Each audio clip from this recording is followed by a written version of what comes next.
FM.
Joy 99.7 FM. Keep that frequency clear. I love this station.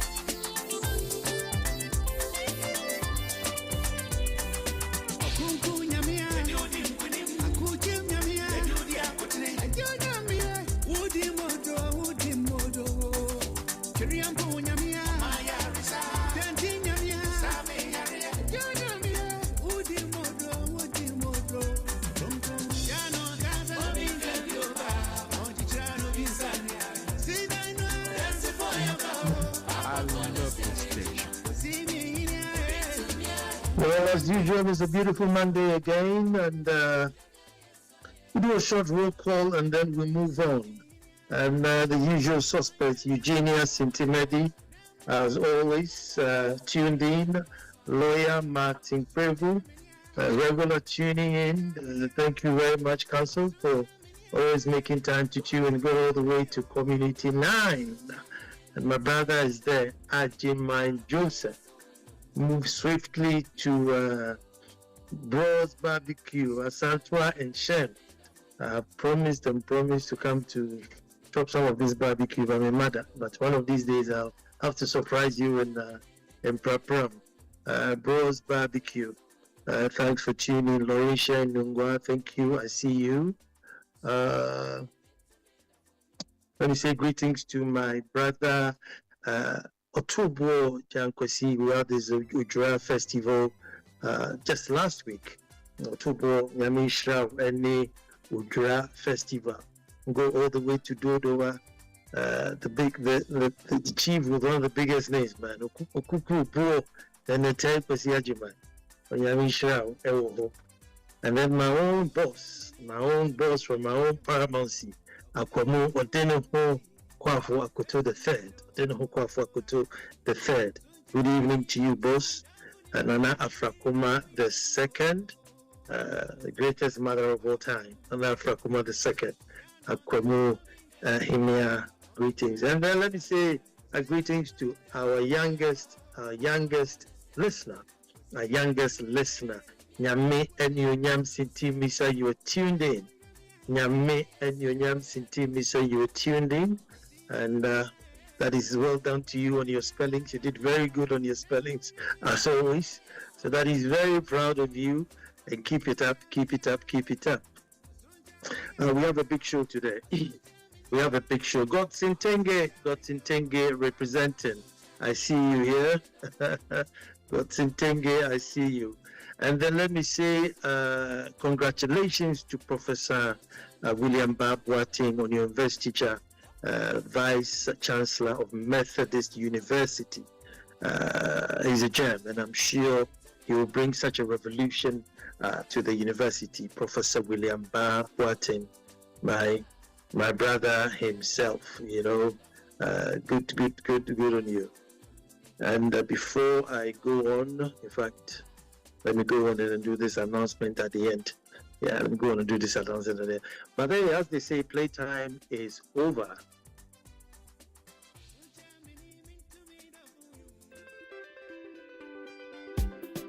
Well, folks, we always start the way we start. We start the way we start. Until the lions have their own historians, the tales of hunting will always glorify the hunter. It's a very profound, wise African saying. And you know I'll say that again. I said, until the lions have their own historians, the tales of hunting will always glorify the hunter. It is imperative that we find our own historians to tell our own story and write our own history. Hello, and welcome to the most opinionated hour on radio and the nation's thought-provoking hour. I am Nana Ansah Kwao the Fourth, Chief of the Little Republic of Akpamu Edumasa. The only republic within the republic, but is refusing to break out. We are staying in the republic. And I say, thank God it's Monday, another wonderful opportunity to meet up as one people to perform one of radio's greatest ritual that over the years have taught us to rethink and relook at ourselves. A ritual ahead of its time. Welcome to the ritual I call That's My Opinion, only on Joy 99.7 FM, Mondays at this time. So mark it, make it a date, tune in, and always join us on Mondays. And our topic today, folks, today's topic was supposed to be, I think, 2 weeks ago, but there was the vetting of the Chief Justice, so we'll push it forward. We'll live to fight another day. And it's Galaharam. Galaharam. Let us all gather and make truth good. Folks, over the years, over decades, we have performed this ritual week in, week out. And sometimes I'm even amazed at some of the topics we have treated, some of the cautions we have sounded. There are topics or situations that we have treated, and then months later, I hear it now being discussed and becoming topical. And then I just whisper to myself, I told you so. I told you so. Now today's show is one of such I told you so moments. Somewhere in 2013, back then when I used to host PM Express on Joy News, and I asked the then Minister for Lands and Natural Resources, Don't you think 2 million people digging up and down the country in search of gold is too much? His answer was no. So far as they're legal, we may even need more. I said, hey, Joe, 2 million people digging up and down. Well, again, folks, before Galamsey gained popularity, we have been cautioning against environmental destruction, sand winning, weed killer, yakobo spray, mikobo spray, logging. All these menaces are now not getting airtime or attention, obviously because of Galamsey, but they are all dangers looming, environmental dangers that are looming. I don't know how we can tackle it all in one go, but hey, maybe in order of priority, but look at Galamsey. Folks, the other time I cautioned, right on the show, that should these illegal miners begin to team up, we shall be in serious trouble. At the time, they were in their little cells or groups, couple of guns, machete. I mean, you could just show up with a, Sergeant Major or Chief Superintendent or Chief Inspector. You could show up with the Chief Inspector and break their front. Oh yes. They were not strong. They were not together. Story is a bit different today. But you know what? I'll leave it there and then I'll come back. But let me go around the block, paint a picture, and then we come back to see. As you know, I like to look at things holistically. So let's go back and look at things holistically. Number one,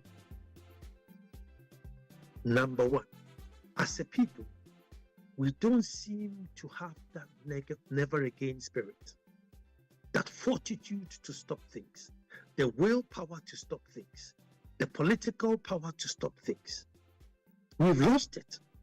Apart from voting reforms, maybe banking, sometimes we say banking, somewhere at the kakra banking. We are unable to change our misfortunes, even if it's predictable. We simply can't. Be it floods, road deaths, environmental distraction, ghost names on payroll, infractions with public funds, year in, year out, they will certainly come and bite us. Folks, even my own traditional sector, we've joined the fray. Even my own traditional sector, we have joined the fray. We have lost that never again spirit. Number two, we have now placed so much value on material possessions. We don't seem to value non-tangible qualities. Integrity, respect, honesty, preservation of one's name or one's family names means nothing. Shame is not in our vocabulary. The motive for us is to get rich quick. And surprisingly, society would respect you without questions or exceptions. They will respect you, accept you without questions or exception. All this in mind, the population too is growing faster than the economy can handle. We can't create jobs fast enough to mop up the numbers. Now, ironically, back in the days when jobs were more on a manual base and manpower base, we couldn't catch up and create jobs. And so you're thinking, now that we are moving into AI, where labor is not so much needed, what then is going to happen with the numbers that are coming? Think about it. Those days when we had to use hoe and cutlass and move and push and push, you needed bodies and arms to push to do work. Today, AI is performing a job of 10 people and even more efficiently. And so you wonder, how then are we even going to recruit or create jobs for all these people? Bear that in mind. Ignorance and poverty. Ignorance and poverty, folks. Ignorance coupled with very low IQ as a nation. Now, this is what we have confronting us. This is our reality. People are ready and willing to poison their own water to the extent that they will fight you if you come to clean the water for them. And it's a new law for the human race. The community's own water that they are drinking, they are destroying it. And maybe because of their distraction, all other people downstream are being affected, including themselves. So they order sachet water in the truckloads in the morning to drink because they know that they're going to poison their water. And if you dare go to rescue that water, they will fight you. Now that's a new law for human. That must be studied. People are willing to mine in their own rooms. People will mine on school fields where children are playing school fields. Leave the pits there and go. No conscience, no morals. Mine behind active police stations. Mine, next door to churches. Folks, if we have not lost it, then we are losing it. Finally, now permit me to sound like a serial caller because I won't get any proof for you if you were to ask me, but just allow me to say that. Folks, elections are so cash dependent, heavily cash dependent. Not just money, cash. You must have the cash. You can't have money in your account. You must have the cash in your boots, in bags, and you move from town to town, paying your way to win the elections.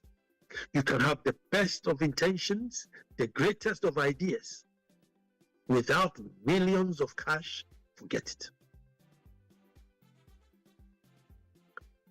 Question is, who has disposable cash?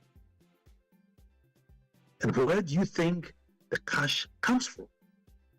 Who's funding our politicians? Because we know they are not rich to that extent. The monies with which we see them front, this person hasn't got all that money. Where do you think the cash is coming from? Folks, we have delegates who will sit on TV, voted delegates who are supposed to be there. It's like a college to select the best candidate for the nation to vote. There's a college of people.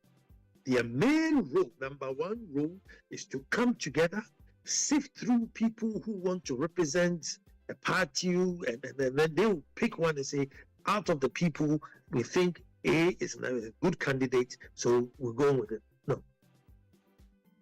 Delegates will sit on TV and say, if we are not getting paid, then we are not voting. Live on TV.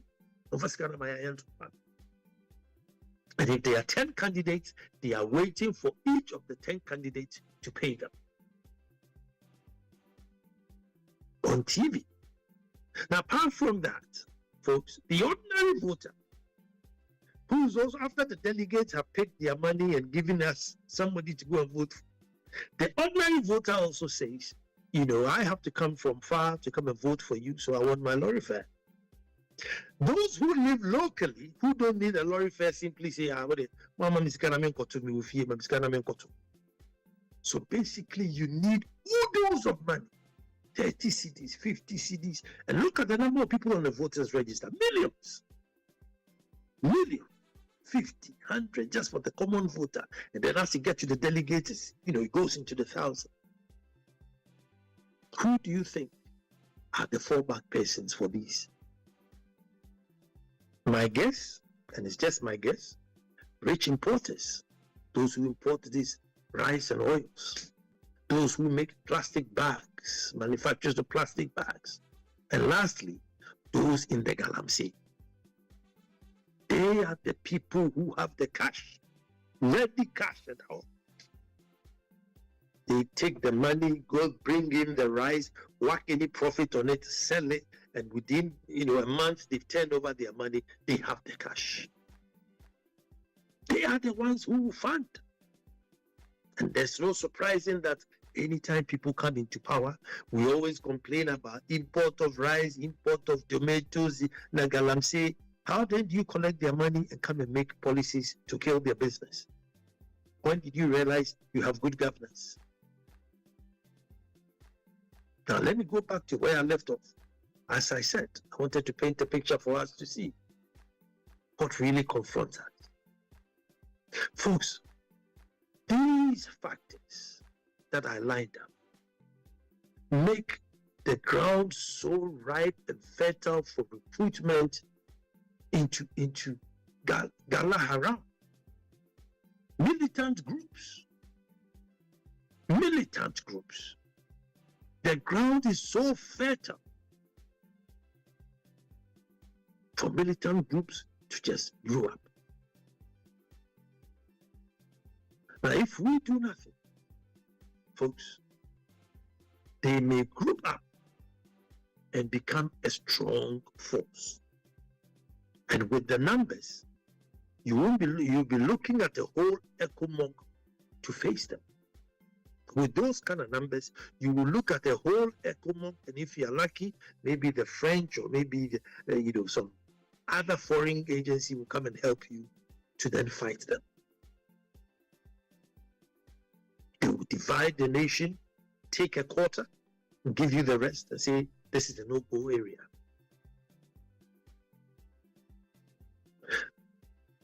But what we are not considering, folks, is if some terrorist group with money and arms put down some billions of dollars, billions, with some arsenal, heavy arsenal, and tell these guys, team up and supply me the gold. This is the money. Take the money. $1 billion, $2 billion, $3 billion. Take it. With our porous borders and porous shores, whack the money in a ship, boat, just give it to them. It's all yours. All you have to do is supply me gold. Folks, an ounce is only 36 grams. An ounce is 36 grams. And 36 grams of gold now is $4,000 and over. This incentive, folks, we may not be able to stop them again. It won't be black diamond, but it will be black gold. Folks, the price of gold now is too attractive. People have gotten to know that diamonds are just a fallacy. Diamonds is a fallacy. Gold is real money. Gold is real money. Let us pray that we don't get a Galaharam on our hands. Let's pray that we don't get a Galaharam on our hands. The stakes are too high. The consequences way too low. We have millions of youth engaged in this crime. And I hear we're going to set up a fast-track court for Galamsey, or maybe environmental court, I don't know, which is a very good idea. Brilliant. See, Wasem Koya, they're not going to prolong or get your lawyer to come and dilly-dally, bam, bam, bam, if you're guilty, boom, they lock you out.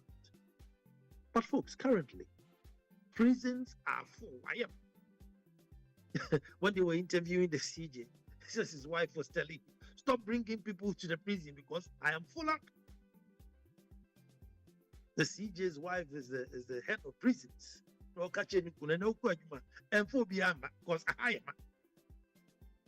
That is their beef at home. Some prisons built for 600 are holding 2,000. So if you set up a fast-track court and you even get 3,000 people, what would you do? That is the reality. Even if you were to convict just 3,000 people out of the millions, find them guilty, where will you put them? Unless we build some fast-track prisons. Folks, unless we build some fast-track prisons and put them in there. So this issue of unleashing the military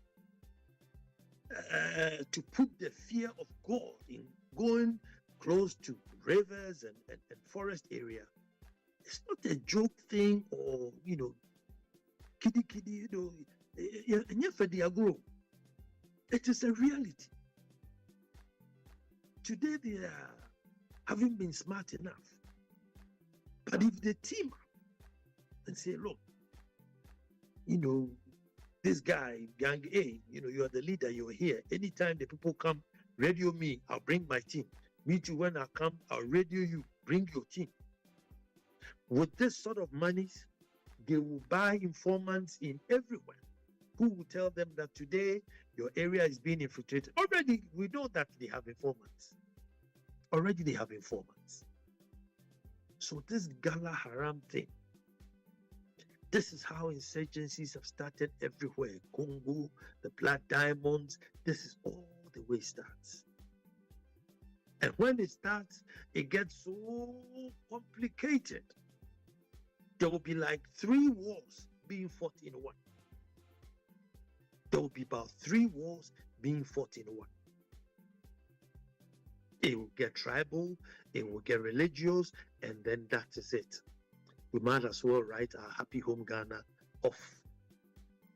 We have been blessed and saved and blessed and saved. And if you watch, it's a country where misfortunes will come and surround us, coups will surround us, diseases will surround us.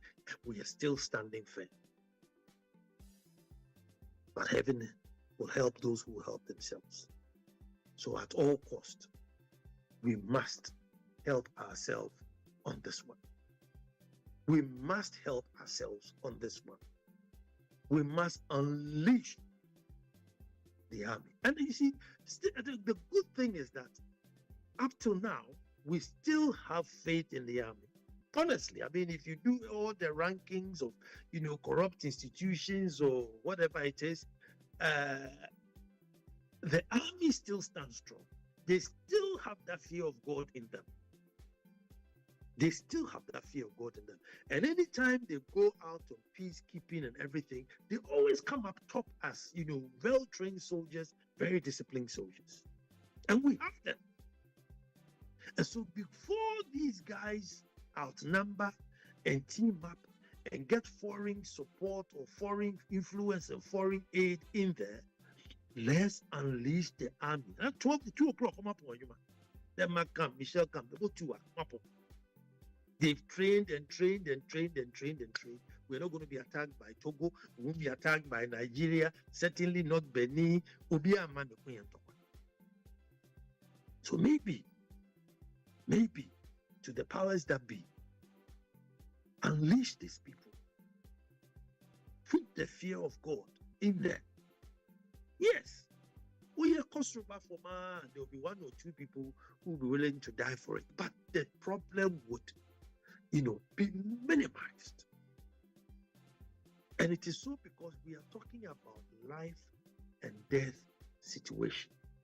And this one, it affects everybody. It's not as if I'm sitting in my car, driving 100 miles an hour, walking a tree, and I die. And it's all one, whoa. It could be a bus. There will be only 60 people in it. Bang. You finish 60 people. Sad news, but 60 people gone. But when somebody cyanides the tunnel and is coming all the way down, everybody is affected. So this is a life and death situation. And I pray and I hope. I pray and I hope that those who have the green pen will sign under. You know what? Those of you out there, some of these things, you know more than I do. I bring the conversation and then you bring the ideas. So talk to me. I am here waiting. Who's going to be my first caller on this subject?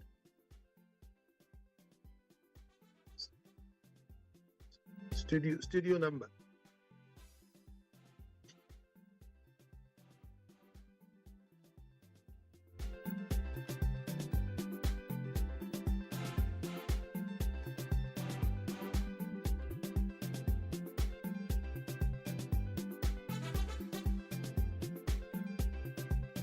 In the meantime, greetings to all the students of UPSA, Threes and Treats.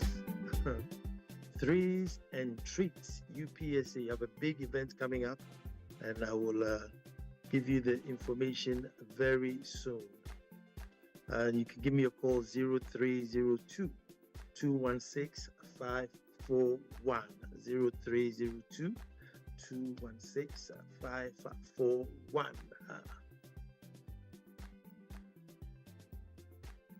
Galaharam, we must stop it at all cost, folks.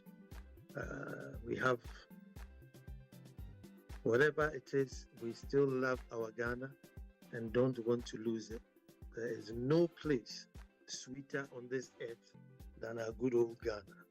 And whatever it is, we need to preserve it. Maybe some of us may survive it, but if we are not careful, our children will have absolutely nothing to inherit other than war, strife, disease, poverty.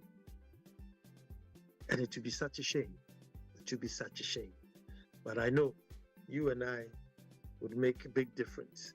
055 11 11 997. Philip is on the line. Hello, Philip. Let me hear you.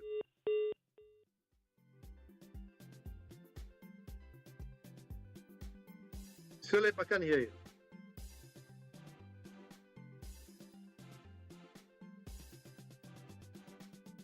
Did the line drop? 0302 216 541. Give me a call.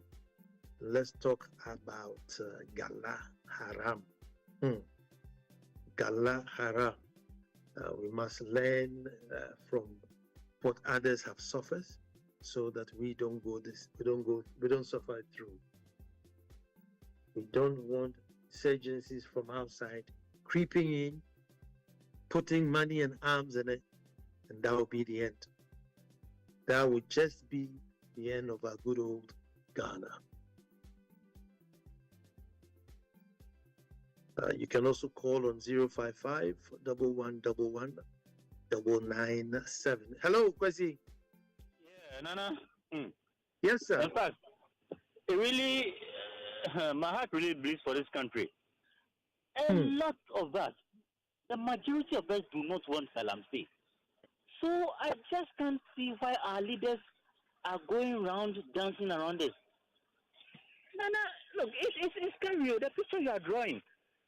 And it is coming. And this militancy, please, I don't know if the whole country will have to gather ourselves and demonstrate or what, but we really have to take a look at this and stop it. It's so bad. It's so bad. I don't know what we can do, but I think for now it seems to me the whole country demonstration. It beats my mind why our leaders are just dancing around it. Oh, God save us. Thank you very much. I think a national demonstration is also a very good call, you know. The whole national demonstration would be a very, very good call, you know, put a whole day or two together, you know, just literally a sit-down strike to say, Charlie, if you won't stop this thing, we're not going to support you. Maybe that could give them that backbone to move, because the way things are going, I don't know for the future. We may survive it, you know. We may survive it. But that's our children there. Guaranteed. Empha. Guaranteed. Empha. 0302 216 541. Let me hear your thoughts on this. You may agree. You may disagree. You may want to add some to it. You may say, oh, no, you're blowing this thing out of proportion. Imoro Al-Hassan. Assalamu alaikum, my brother. Wa alaikum salam wa rahmatullahi, Nana. How are you, Nana? Very good. Nana, thank you very much, Nana. You are a wonderful person. But my thought on the Galamsey looks different, and I don't know whether it sounds weird. Okay. But I feel that the country is full of unemployed people Mm-hmm. in every quarter. Don't you think this is an opportunity for us to create jobs? My point is that Mm-hmm. Galamsey, as it is said, is done wrongly and destroying the environment. It means that there is a way that it can be done and the environment will not be destroyed and we'll still get the goal, right? Correct. Correct. And Cool. Igor, let me add let me just a little bit add to you so you continue.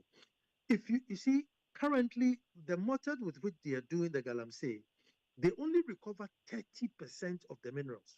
70% get lost because of how they're doing it. So if they Good. go by how you are, uh, talking about it, they could get the extra maybe 70% of the gold from the soil. Good. So my point is that some individuals, rich people, organize money, go and sit down there, give them equipment, they do it, and they pay them daily, or is it weekly? I don't know how they pay them. And then when they get the gold, they take the gold, right? Yeah. So why can't government organize? Government is bigger and take over the system, train them how to do it, just supervisors, and be paying them the same way they have been paid. They will mine it lawfully, nicely. That is job created. Then government take the gold, and then everybody is safe. The environment will be recovered. Like you said, we'll get about 90% or 80% of the gold. The country is rich. Everybody is employed. Because if you are telling me that, I am just surprised when people are saying that we should sack the people should stop mining. And who mines it? Is it that we are going to leave the gold under the ground till that you don't come, or some generation will come and mine it? How about us? So we can train people. Government should take charge of it. But to say that you are going to sack people, even if you bring the whole Ghana, you can't succeed. But we can succeed in government taking charge, train people how to do the mining, take the equipment, pay them the way they have been paid. Some will be mining, some will be recovering the land, some will be planting trees. And that will be beautiful for us. Everybody gains. Employment is created, the job is well done, maximum goal is mined, the country is rich. How about that, Nana? Is it difficult to do? It's a perfect idea. I think the cry of the nation is those who are in the forest and those who are in the water bodies is where the issue is. But like I really agree with your assertion as well that then move them to where you want them to mine and teach them how to mine. Exactly. And take over. Government should be in charge. There are coordinators, there are supervisors, and there are people who are mining. If you want to mine, you come and write your name every day or permanently. This is your job. And then you are paid permanently, like any other person. Whatever amount they are being paid, we can even give them extra to entice them. Instead of you doing it wrongly and people are chasing you, killing you, abandoning everything, government take charge and have people who are supervising to make sure that nobody does it apart from government. That is beautiful. Otherwise, God has created something for us, and you are going to tell us that our generation should leave it under the ground for some generation to come and mine it, or until the kingdom come. It will not work. It will never, never, never work. But I think government can do it differently. Government is so powerful. You can even confiscate all the tools and all the gadgets they are using currently and use it to boost your system and get more and add. Train people. I mean, I don't see how difficult it is. People can be strategically placed and get them sources of equipment, how to mine and use it to benefit themselves and then the country at large. That is what I think. Otherwise, forget it. All the theories about stopping them, it has never made sense to me because we cannot leave it underground until the kingdom comes. It has been given to us to use it. There's no jobs. People need it. They'll go for it. Even if they have to die, they will do it.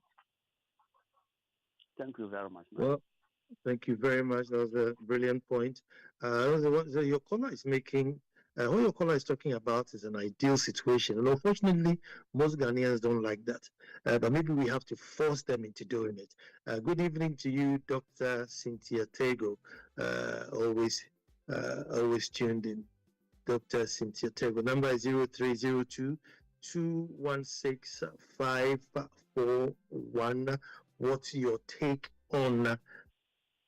This is a case whereby the water we drink is causing now trouble to us. And we say we are at war. Are we just using the term war for the fancy of it? War is war. Galamseyers want to kill us.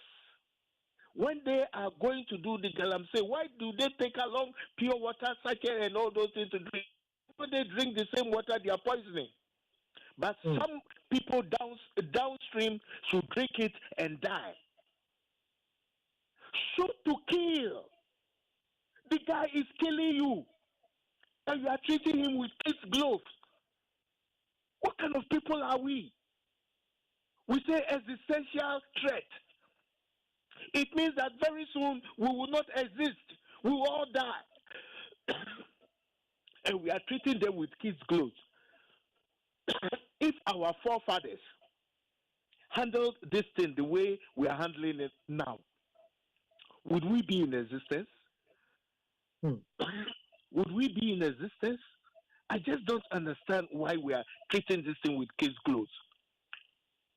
We say if we stop them, what job would they do? What kind of nonsense is that? Is farming not there? Were they not farming before this thing came? So must we all die because somebody wants to get rich? Are we serious in this country?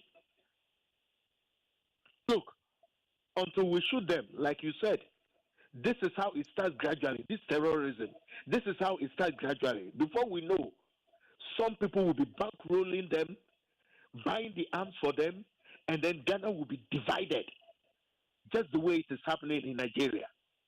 Let us be serious, please, our leaders. Some people must die for doing the wrong thing. Some people must progress. Unfortunately, progress. Unfortunately, leadership to get this done right is missing. Dr. Cynthia Tego. But this call for probably, stopping private people from mining, and you only can mine through the state. So you go to a state concession and mine. I don't know. But hey, Imoro has dropped a serious thought there. Gilbert is on the line. Hello, Gilbert. Yeah. Nana, good evening. Good evening, my brother. Thank you very much. Yeah. Nana, I support the second caller, Alaji. For government to take over, employ workers to work.